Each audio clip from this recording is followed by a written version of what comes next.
Hey Bill, Hi, Miss Lucy. nice to have you in the counseling office. Thank you. I hope you're feeling relaxed. Yes. There's a box of tissue here in case you get sentimental. No shame about crying. Thank you. Well, welcome to today's conversation with Mr BillClinton Ngereso, a teacher at Crawford International School, a young teacher, ambitious, and really loves his job.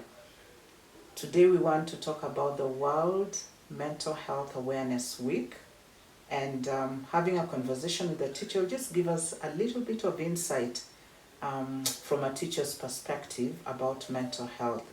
In addition, October at Crawford is the bullying prevention month, and so we'll also talk about that. So before we start, maybe you could tell us about yourself. Okay, thank you.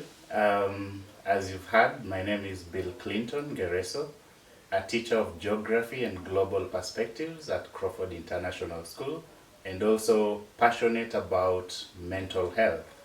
Yeah. Okay, great. So, Bill, what's your feel or what are your thoughts about mental health? Thank you. So, mental health, according to me, is all about the emotional well-being, the psychological well-being, and even the social well-being within families, within communities, and all over the world. Yeah. Well, it's interesting to see a young, professional like you, really passionate about mental health. In your opinion, what would your role be as a teacher in promoting the mental health of students or even colleagues? So, as an individual and also as a teacher, mental health can be promoted within our learning institutions, and it all starts within the classroom environment. So, looking at specific or different teachers, we need to create a positive learning environment within the classroom, and even a positive working environment within the school environment, so that students feel safe coming to schools, students feel safe being in class, and even creating that collaborative working relationship between students and parents. Wow, Yeah. well said, Bill. I like the fact that you've emphasized on positivity. And that ties in with our theme for this week. It's how are you? Now that question sounds so cliche, but there's weight behind that question. When someone takes time and just asks, how are you? And they're looking into your eyes. Now tell me, what do you think about that theme? So, number one, I like the theme, how are you?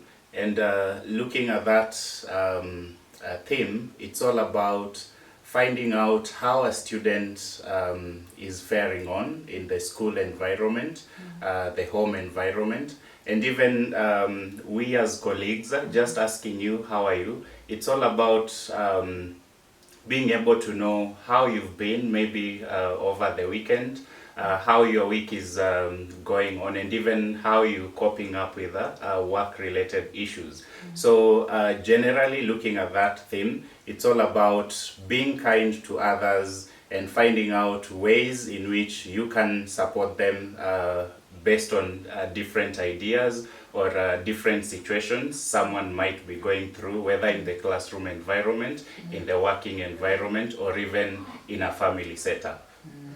Okay, great. And now in these days of online learning, how do we make sure that that question is, answered? Wow. Number one, as a teacher, especially during the online learning classes, it's important. Yes, you have to ask the question, how are you?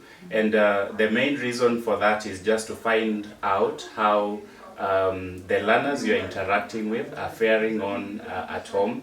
And from that, you can really get information, you can really get ideas based on the feedback you receive from students. So it will vary, yes, but again, it's also important just going a milestone higher, just to ensure that you really know what that student is going through. Maybe he will say, he or she will say he's fine, or she's not fine. So it's more about you and important to you as an individual, as a teacher, to go ahead and find out why is he behaving in a given way. Yeah, and that can be through one-on-one conversation outside or out of the normal learning sessions online. Yeah. Well, I like the bit where you've said just going that extra mile, so that if someone tells you I'm fine or I'm not fine, someone can say I'm fine, but they're really not fine. And if you're keen, especially as a teacher, you can tell, no, that student, something isn't right. Yeah, or some will be bold enough and tell you they're not fine. And so as a teacher, you go out of your way to call them, follow up, on Teams, and get to talk to them and just really understand what is going on.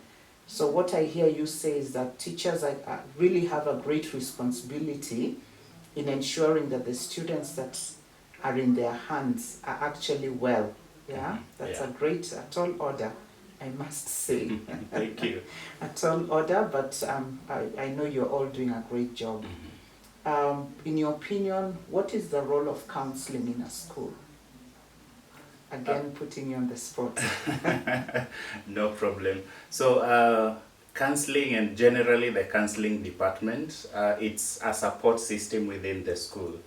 Without counseling, without the counseling department in a school setup, then it becomes a challenge for teachers, for students, even to interact together, to work together, and even sharing some information that might be crucial or sensitive information to others.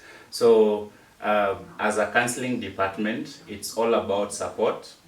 I'm sure as a counselor, you've done all these, supporting teachers, supporting students, and even supporting parents. So you are in between the teachers, the school, and the parents, just to ensure that some of the things or activities we do in school resonates very well with students and even parents, and even just supporting them, maybe career-wise, maybe emotional-wise, psychological issues that might arise here and there. So the counseling department within school plays a major role in supporting all the three sectors that support a school system. Okay. Yeah. All right. That's a great answer. Now, Bill, you may be aware also that at Crawford, this is Bullying Prevention Month, or some people would say the Anti-Bullying Campaign Month. Yeah. Yeah. In your experience, just talk about bullying. Does it happen? Is it something that we should be talking about? Or do you think that's a pie in the sky? Wow. Bullying, for me, it's something that happens.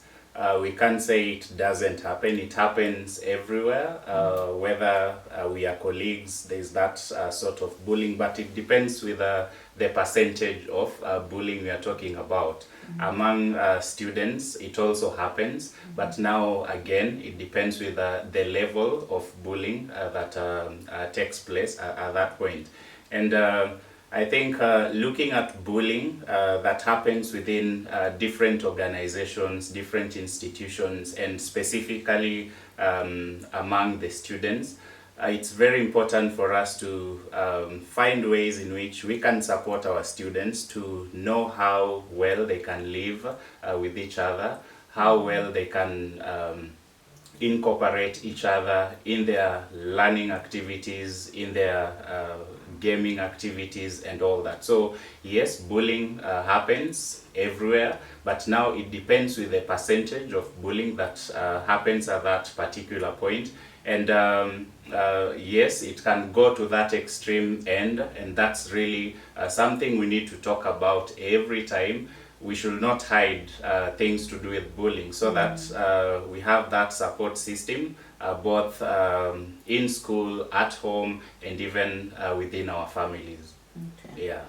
Now, thinking about today's child and the dynamics different environment, we're even in a COVID era, what sort of bullying do you think would happen?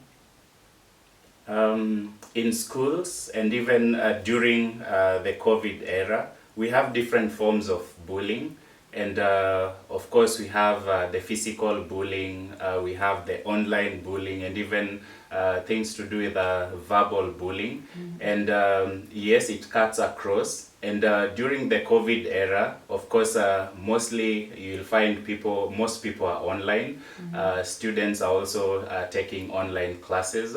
And I think online bullying has been on the rise, and it's something we need to educate our young ones, we need to educate our parents, just to find out better ways to support kids in terms of finding ways of avoiding or coping up with things that happen online. So it's very important to do this campaign, educate our young ones, and find out ways in which we can really support them to avoid or even just to cope up with what's happening currently in the society.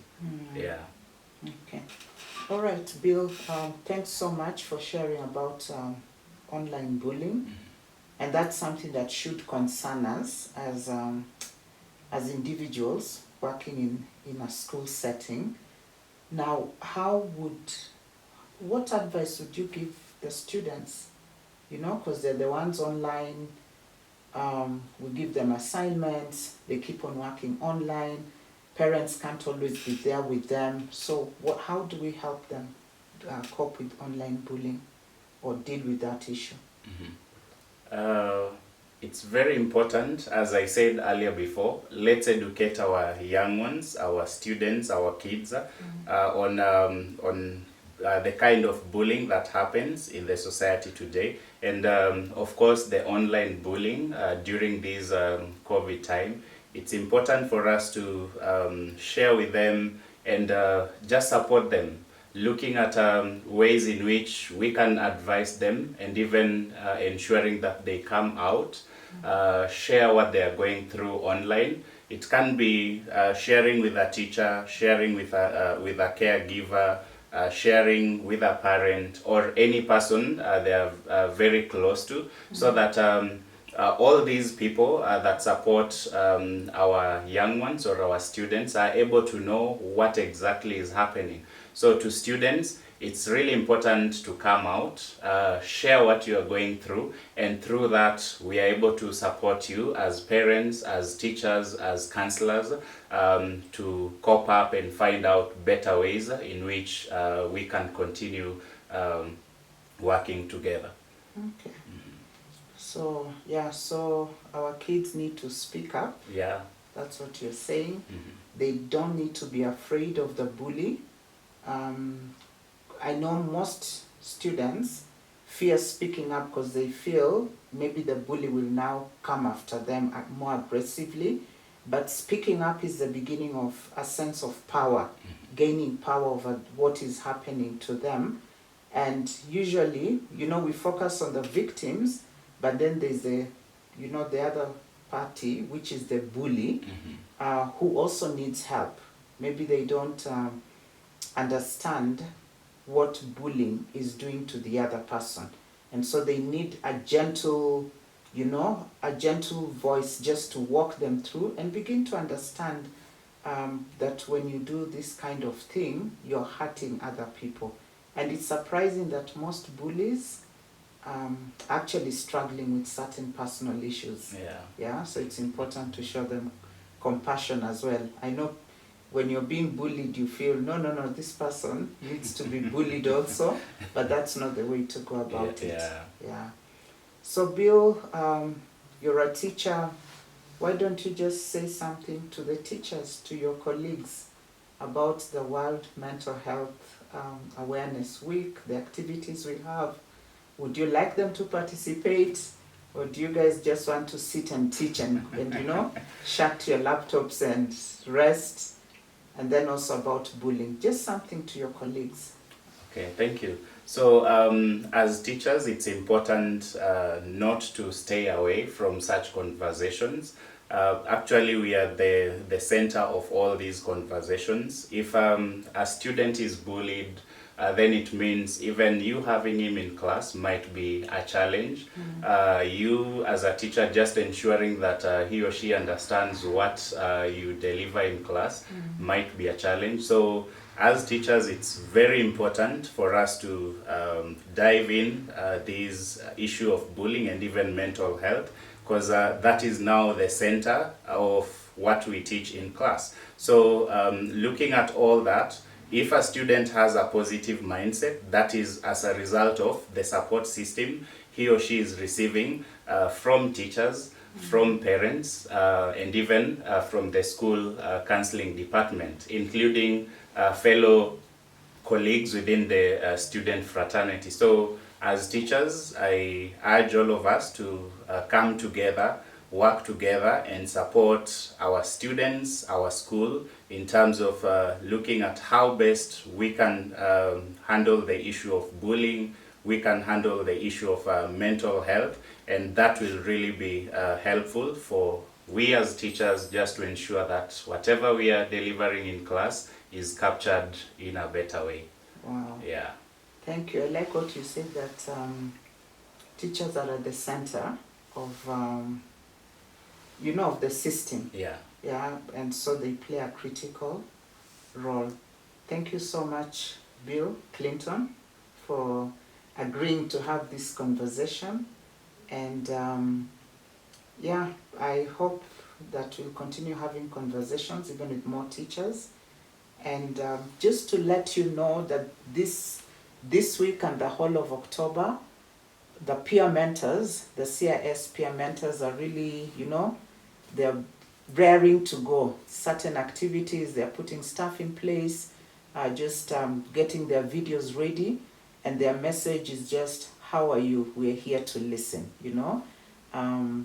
young people, dynamic, but really willing to work with their peers. So thank you so much, and have an educated month, about mental health and about speaking up against bullying. Thank you. Bye.